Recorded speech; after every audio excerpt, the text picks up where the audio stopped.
So thank you for coming. Thank you for coming. When I was in the UK, a student, another PhD student coming from Asia, approached me, and she asked me, "Where are you from?" I said, "I'm from Mexico." "Oh, I know how your country is. I have been seeing Narco, the Netflix series, and I know it is a cool, very cool country." I said, "What? What are you talking about?" And when I approach many people in the UK, in Europe mainly, when they approach it to me, I noticed that they have made some assumptions about how was my country, or how is Mexico, how is my culture. And all these images were from TV series or from movies, the majority from drug dealers, narcos, and all that stuff. So as a consumer, because my file is to research consumption, and that makes me feel like unsafe, like vulnerability.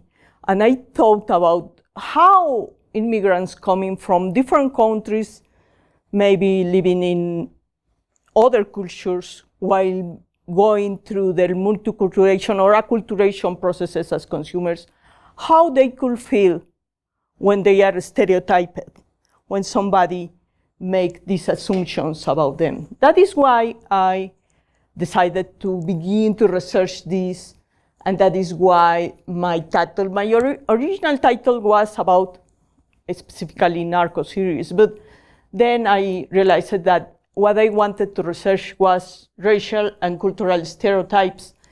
When I began to read a bit more about what has been researched, the literature review, I noticed how racial and cultural stereotypes have been researched, and I decided to change to this topic. Then my title is Racial and Cultural Stereotypes and Immigrant Consumers' Well-Being.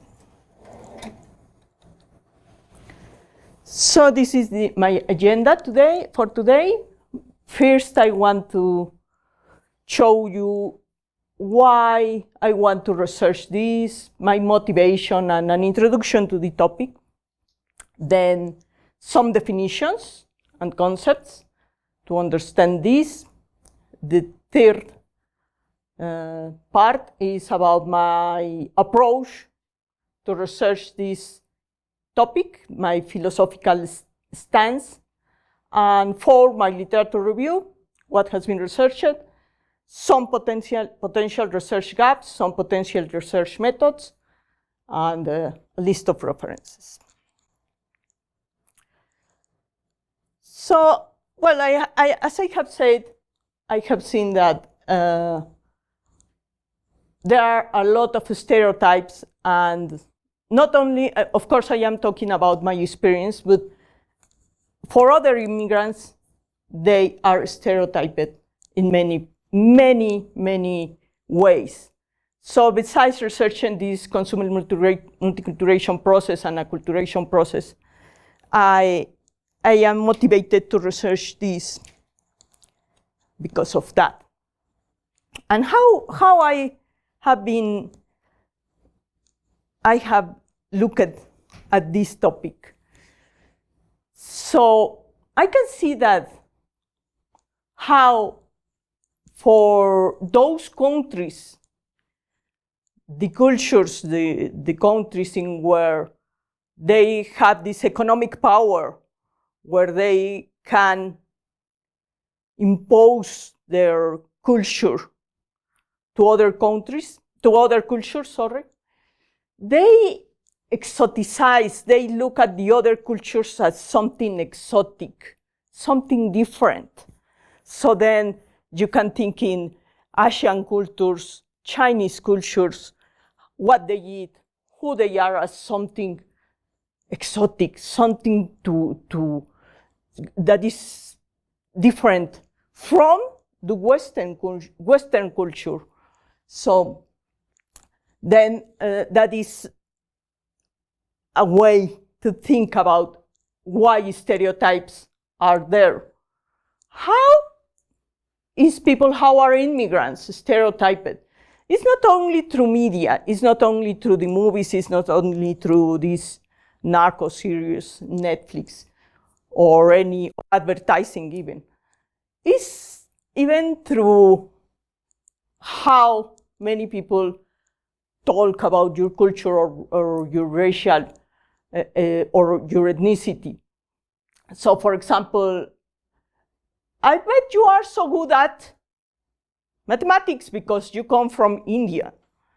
Or, again, my housekeeper is a Mexican woman. Or, don't you guys like white rice? Because you come from China. So those are stereotypes. So maybe it's not only about media, about movies. We can see here an example of how you can find many articles in which, for example, of course, about my race and my culture, they have found, for example, here, that half of Latino immigrant TV characters are portrayed as criminals. And you can see a lot of articles talking in magazines and other talking about how stereotypes are applied. Here are others that can be looked at as stereotypes, then portrayed through media. Then, and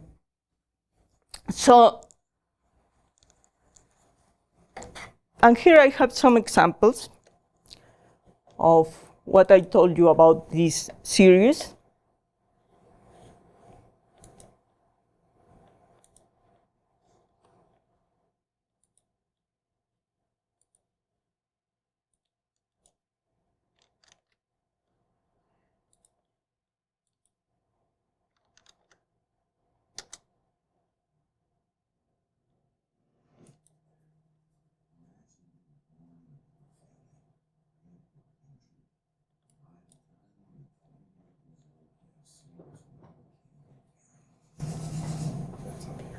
Oh, okay.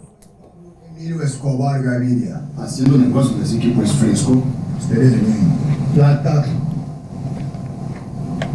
o plomo. Claro, I get ahead of myself. I'm Steve Murphy, drug enforcement agent. 79.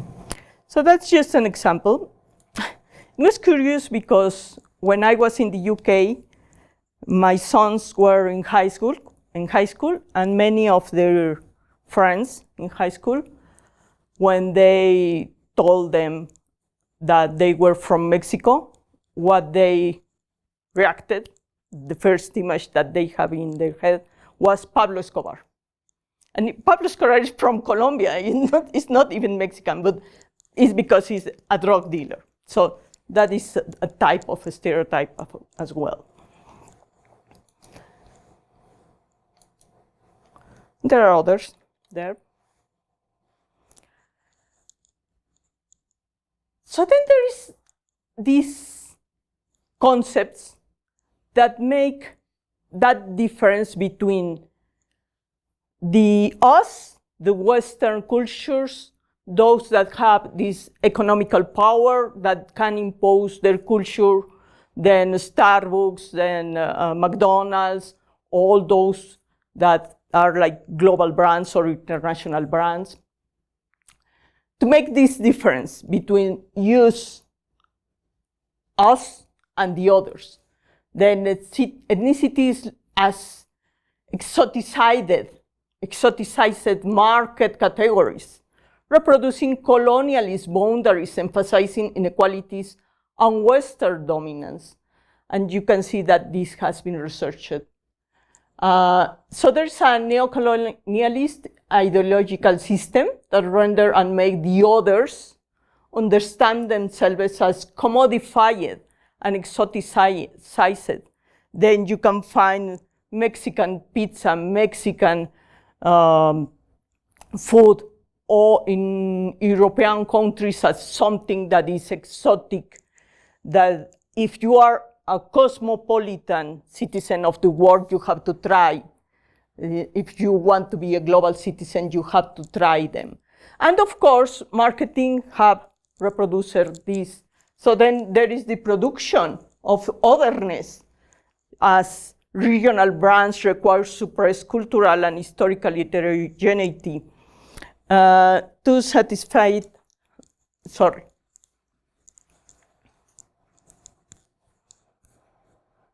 facilitate settings and essentialize people's traits. And there is the consumption of otherness as an experience desirable, voyeuristic, hedonic, pleasurable, transformational, essential to cosmopolitanism, as I have said. And then is the commercial production of otherness propagates this racialized otherness or racial, and I say cultural, stereotyping. So then it's through the production of the other as an exotic thing to study for, and the consumption of otherness that somehow the stereotypes are commercialized and then used in marketing or applied in marketing. So there are some definitions and concepts. So well-being is a positive state experienced by individuals and societies. Similar to health, it is a resource for daily life and is determined by social, economic, and environmental conditions. It encompasses quality of life as well as the ability of people and societies to contribute to the world in accordance with a sense of meanings and purpose. So then well-being in general, not only consumer well-being in general, imply that an individual is have enough resources for live her or his everyday life, and it encompasses quality of life and the ability of people, individuals, to contribute to the world. So then is this sense of meaning and purpose as well. And of course, there is consumer well-being. That is what I want to include in this research. Is from an economics orientation, consumer well-being relates to the satisfaction derived from the consumption of goods and services. That is, to the satisfaction of needs. The more needs are addressed, the more satisfied the individual. It's reemerging in the marketing field as an important societal concept under the view that consumption generates important societal impact. Consumer well-being is defined as satisfaction with various consumer life subdomains. So consumer well-being is about, of course, solving problems for consumers, but as immigrants, when you are going through the multiculturation or acculturation process, maybe you will not find those products, goods or services that helps you to satisfy all that you need, not only in an instrumental way, as to reflect your oneself, construct your identity, feel that you are someone in the society, in the new society where you are. So then consumer well-being implies the consumption of goods, services, but that they are really solving the problem, the needs, and all that the immigrant need to be in the new society and consume, and of course, consume as well. And stereotypes is a standardized mental picture that is held in common by members of a group, and that represents an oversimplified opinion, prejudiced attitude, or uncritical judgment. It's a false or misleading generalizations about groups that shape the stereotypers' perception of the group. So I have showed you these examples. Now, what's going to be my philosophical stance? So to explain my philosophical stance, I have to explain the ontology and the epistemology. The ontology is how I am going to explain how individuals create or look at their reality. And epistemology is how I am going to create or construct knowledge based on my ontology. So then the ontology is about the nature of reality. Is there one reality or multiple realities? And the epistemology is the nature of knowledge. Then what do we know about reality? Can we ever have an objective understanding of what we are studying? Then a paradigm. I am going to adopt a paradigm that is a philosophical and theoretical framework of a scientific school or discipline within which theories, laws, and generalizations and experiments performed in support of this are formulated. So a paradigm implies an ontology and an epistemology. Usually, if you look at all the research that has been conducted in based on consumer experiences, and of course, as well in consumer acculturation and multiculturation processes, they adopt a more relativism paradigm. Then, if you look at this diagram, a positivism paradigm, and in which the epistemology is positivism and realism the ontology, it means that you are going to research a reality that is there, you are going to collect data, and you are going to explain the reality that is there. But I am going to adopt a relativism paradigm, more subjective, and look into a constructionism paradigm, meaning that I am acknowledge or I acknowledge that each individual is constructing and understand the reality in the world because they have they understand their reality based on their previous experiences, how they have been raised, what they are in the world, and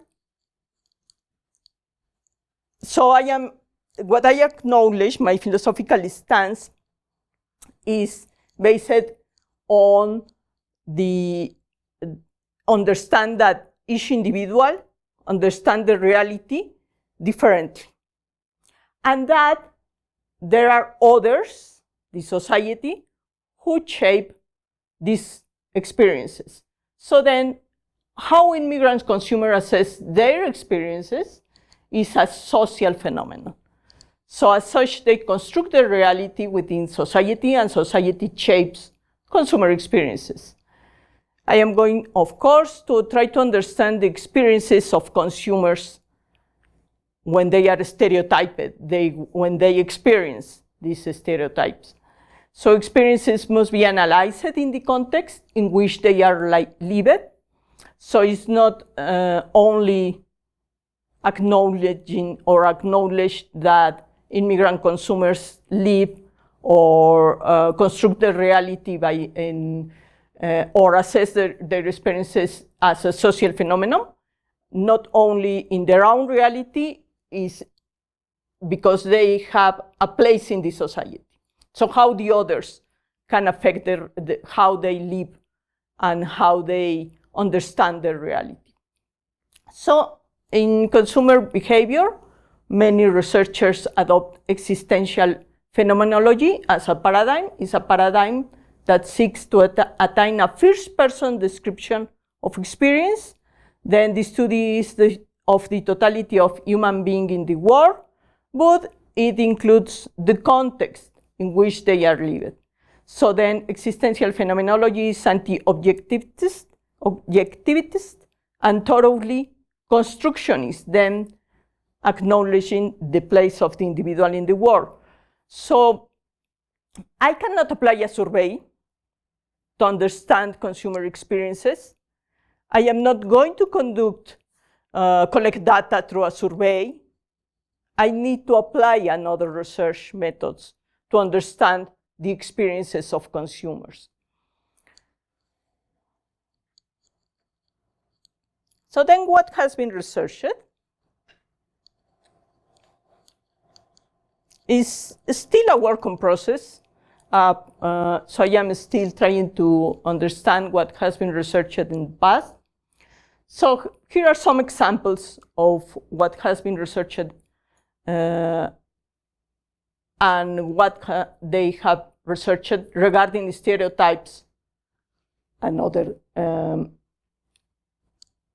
and how they affect other variables. So here, for example, is how those negative or positive news in combination with negative stereotypical or positive counter-stereotypical depictions in media of religious minorities influence advertising effectiveness. That is our research. Another example. This research examined immigrant reactions to stereotypes, analyzing their daily consumption practices, focusing on cultural reflections. Usually these immigrants to stereotypes is during their experiences shopping. So this is about advertising effectiveness and how in the news immigrants are stereotyped. This research examined the effects of positive and negative media portrayal, including stereotypes of immigrants and refugees on participants' attitudes toward the same immigrants and refugees, then how media portray immigrants and how this shapes attitudes toward the same immigrants and refugees. There's this investigation of the relationships between media consumption, which usually applies stereotypes to immigrants, and perceptions of stigmatization among the same immigrants. There is this other research that examined the effect on consumer well-being. This was a thesis of 2018. It's the only research that I found involving well-being, consumer well-being, of advertisements, effect of consumer well-being of advertisements portraying members of majority and or minority racial groups, usually applying stereotypes.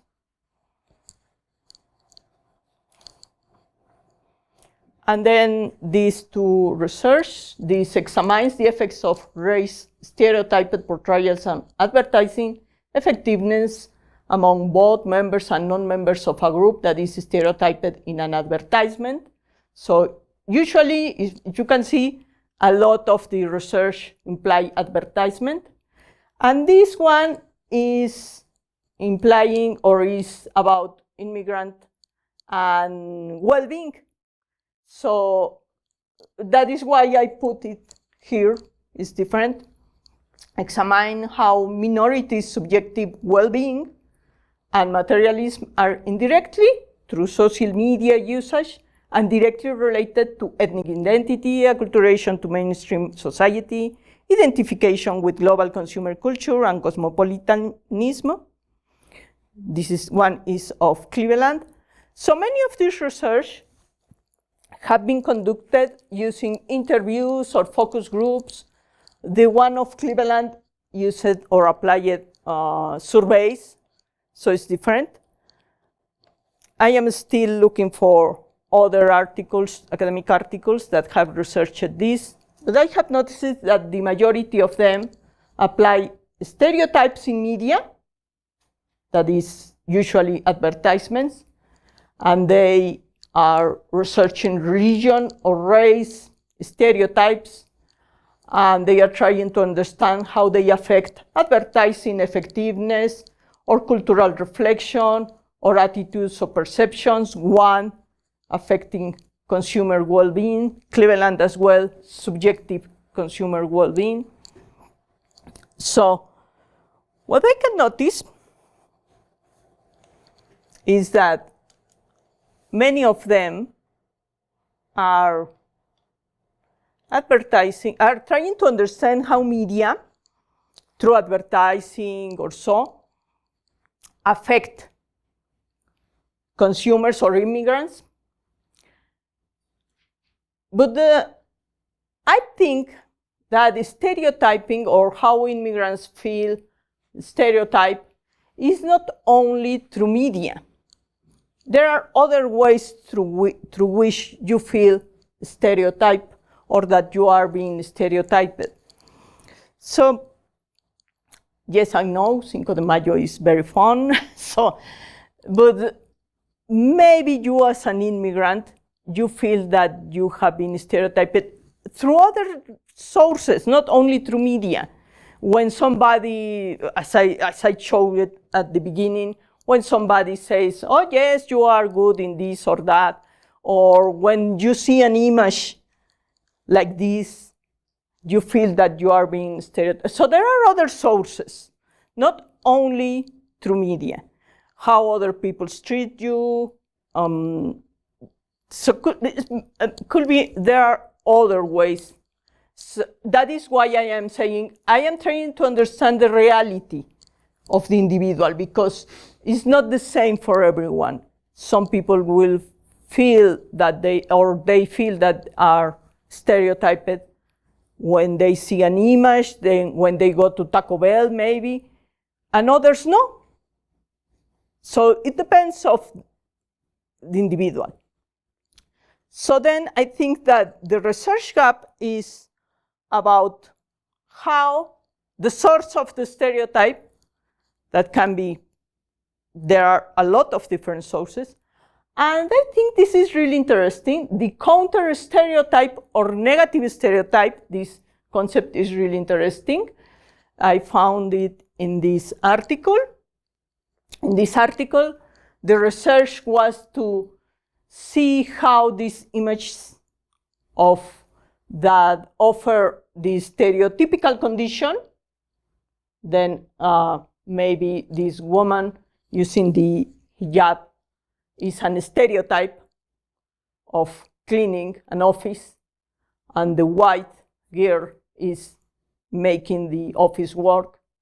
And the counter stereotypical will be the woman in the hijab doing the office work and the white girl doing the cleaning of the office. So how this affect as well consumer well-being. So there are some potential research gaps. What I think is few or none or research have analyzed the immigrant consumers, those stereotyped, how they react and then change or maybe not, their consumer behavior and the way society, institutions, community, insiders, outsiders, and similar elements shape these reactions. How stereotyped, other could be, how stereotyped immigrant consumers react to increase or maintain their consumer well-being. Is there a relationship between the source of the stereotype, media, outsiders, insiders, other sources, and the level of perceived consumer well-being, subjective well-being? These two questions, I found them related to this in this article. What are the dimensions in this article? What are the dimensions of accurate recognition, that is, that you feel that you are really portrayed? Then accurate recognition, not stereotyping. What types of counter-stereotyping representations elicit positive responses from other consumer groups? So these are potential research gaps. And my potential research methods, of course, have to be aligned with my philosophical stance. Then I can conduct conduct in-depth interviews with immigrants, maybe living here in the USA, some virtual focus groups. Participant observation that can be virtual, could be maybe to purchase or to consume or to understand how they immigrants purchase. And ethnography that is a bit difficult, but as well can be applied.